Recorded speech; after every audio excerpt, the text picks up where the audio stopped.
Hi everyone, I'm Pablo Galarza with Century 21, and today we have Joseph Nery, attorney at law, been with us for many, many years. Yeah. Joe, tell us a little bit about yourself.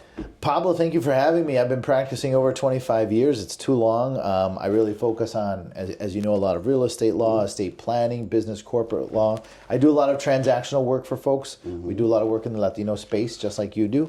And so right now, all that we're, a lot of the big issues that we're dealing with is property rights in the event of deportation. What do you do? Yeah, that's why we wanted to do this today. I thought it was really important to get out here and let's talk about the subject because, like us, I'm sure you're getting a lot of questions of immigration and getting deported and what the rights, what rights do they have? Sure. And get rid of the rumors, right? Yeah, we don't want rumors messing scaring the hell out of people and driving them away. So let's talk about the number one subject you've been coming across in your office. Yeah, a lot of people have been stopping in, calling us. I've been doing interviews, podcasts, you name it, is really just talking about what are my rights should I get deported, right? What happens to my property? Like, there have been rumors like, can the bank take over my property if I get deported? Can the government take my property away if I get deported? What can I do if I do get deported before, or if I want to prepare in case of a deportation? Can I appoint somebody else to be able to manage my property for me? What if I get deported and I haven't done something already ahead of time? Is there still something I can do to manage my property, right? And so it's all of those issues that are coming up. So there's a lot of false rumors. There's people understanding or misunderstanding what their rights are. And there are people just wanting information like, hey, what can I do? In case, just in case. Yeah. And then, of course, one of the biggest, we have a lot of I-10 clients and, immigration status is fair right now, right? But you never know what could happen and they come and so a lot of our clients that were in the process of buying wanted to put it on hold. A lot of them are in fear of something happening. Let's talk about that fear. What do you I guess what is your response to people that are scared of buying a home at this moment? That's a tough one, Pablo, because it's hard to tell a person go ahead and buy, right, if you don't know what your status is and what's happening around you. So that is a tricky one. Right. But what I tell people who are already owners of property is that they won't lose their property rights. So you already own a property, you don't have legal status, and you're afraid of getting deported. What should you do? That's what we're talking to people about, setting up a power of attorney. So if I'm in fear of getting deported, I can go ahead and appoint you as power of attorney, which would allow you then to be able to administer, to sell, to manage my property, do anything related to it, right? In the power of attorney, we give you all these general powers, plus specifically name these properties so that you can go ahead and run it for me while I'm gone or while I don't have access to it.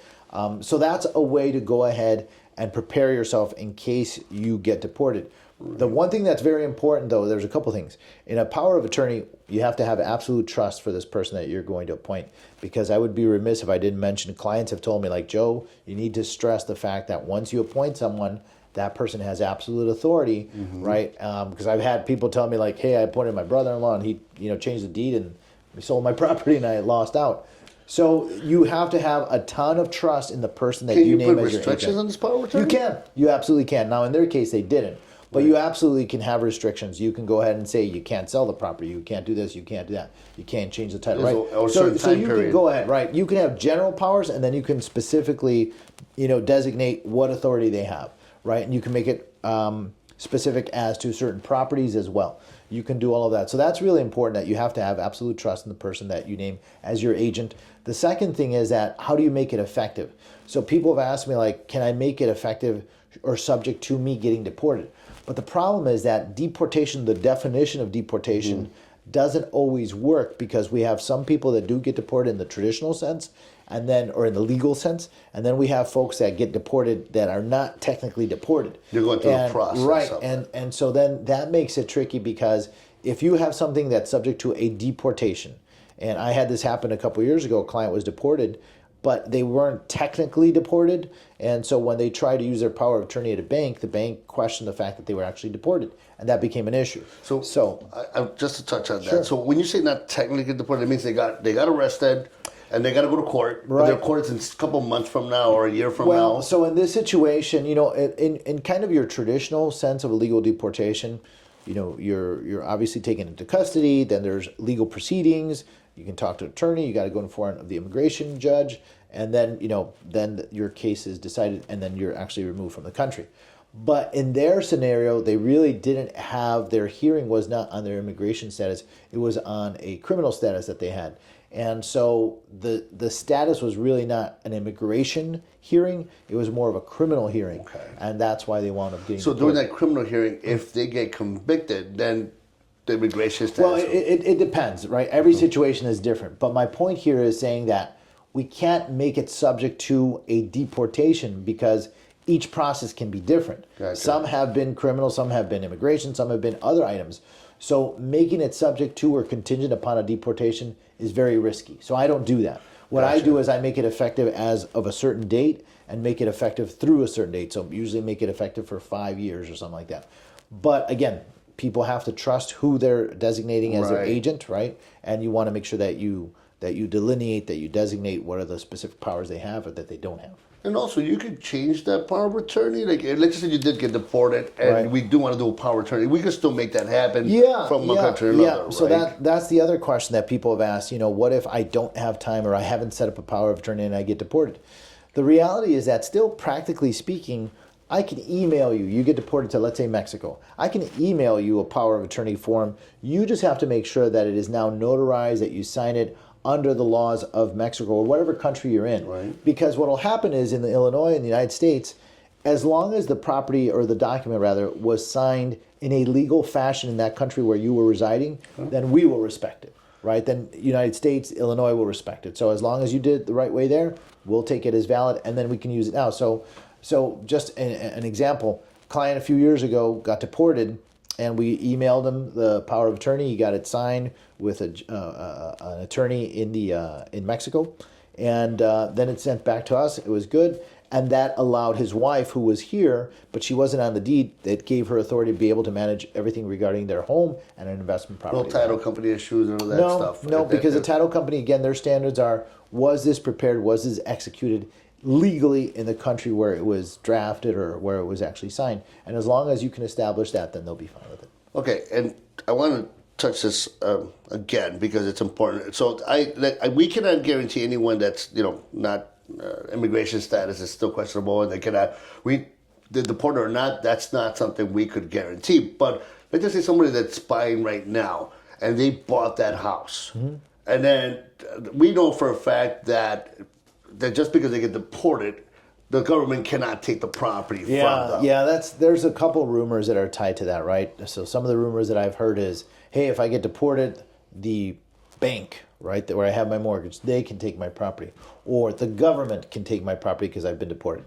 So we have to dispel those two myths because a bank won't be able to strip you of your property rights. The only way the bank can strip you of your property rights is if you're in default on your mortgage. You're not making your mortgage payments. That's how they can take. So when I've heard of people saying, or when people have said, "Oh, the bank took this person's property because they were deported," or they lied. When I looked into it, it was because they couldn't make the mortgage payments, right? Maybe it was the primary breadwinner got deported and they couldn't make the payments. So yes, they lost the house in foreclosure because they weren't making the payments. But it wasn't that the bank took the property from them. And they can't. There's nothing in a mortgage agreement that gives the bank the authority to go ahead and take your property because you're deported. There's nothing in there.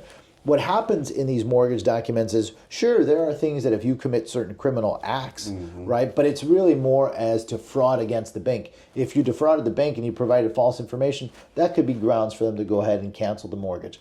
But it's not. But if it was a deportation or something, that's not grounds for them to be able to take your property rights. They don't have that right to do it. So it's safe to say that nothing's really changed when it comes to property ownership and legal status. Legal status is one thing, property ownership and the loan agreement. It's your property rights, right? So it's this rumor of, can the government or the bank strip me of my property? Can they take my property, take possession of my property if I get deported? And the reality is that they can't, because even the federal government doesn't have, the federal government can take over any property with this concept of eminent domain, but the federal government is not going to be going after all these folks that are deported and trying to take over their house because of eminent domain. They don't have the manpower. Yeah. They don't have the time. That's not something that's on their radar, right? I know you and I, we hear these, if something happens, if it's a criminal offense and you get convicted and you lose that, then you can lose everything. Well, that's not true. That's what we want to make sure we squash those rules. Right. It's a different situation when you're talking about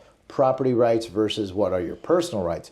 Can you be deported because you have crimes? Well, under what's happening right now, yeah, you can.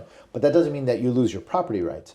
I had a good friend of mine tell me she was at a conference and she was giving a presentation, and a bank official came up to her and said, hey, you're spreading false information because the bank can strip you of your property rights.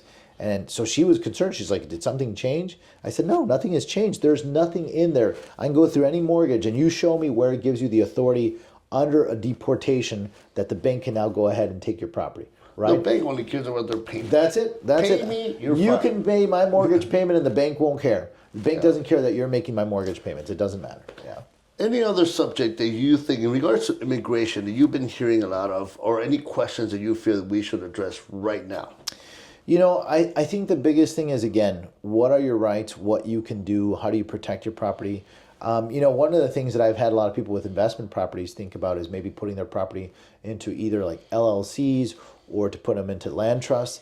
And I was mentioning to you earlier that I just came across State Farm, the insurance company. Their policy as of this year is that they won't insure properties that are in entities. So if you put properties in, let's say you had 10 properties and you put them into LLCs, they won't insure them because they're in these LLCs. So what it appears that we're going to have to start doing for folks is that we're going to be putting their properties into trust, land trusts, because the bank or the insurance company will still protect that. You know, land trusts are important for estate planning purposes, right? If I want to have several investment properties and should I pass away, I want my kids, my spouse or whatever to inherit them, it's a tool that's important. So I think that's why State Farm didn't eliminate that. But in terms of the, you know, entities where they won't insure them, I can see where they were probably running into some issues of insuring here and insuring there and having some people kind of question about whether they had an LLC or a corporation. But it seems like that's their policy 2025 where they won't insure over entities. But land trusts seem to be okay, though. And I love that you brought that up, because I think that will be the subject of our next podcast next month is land trusts and wills, and something we should all have. Absolutely. Pretty much, but we just keep putting it aside. We keep putting it aside. Right. Well, we'll talk about that in our next podcast. Today, we want to just address this immigration issues that we're running across, and just kill the rumors and come up with facts. And the facts, we put some facts out today. But if there's any comments or concerns, please, label them below. Give us a call. We'll be more than happy. Joe will be more than happy to answer those concerns for you. And we look forward to seeing you on the next podcast. Joe, thank you for coming out today. I really appreciate it. Thanks for having me. having I look forward to the next one next month. Sounds good. All right, take care, buddy. You. All right.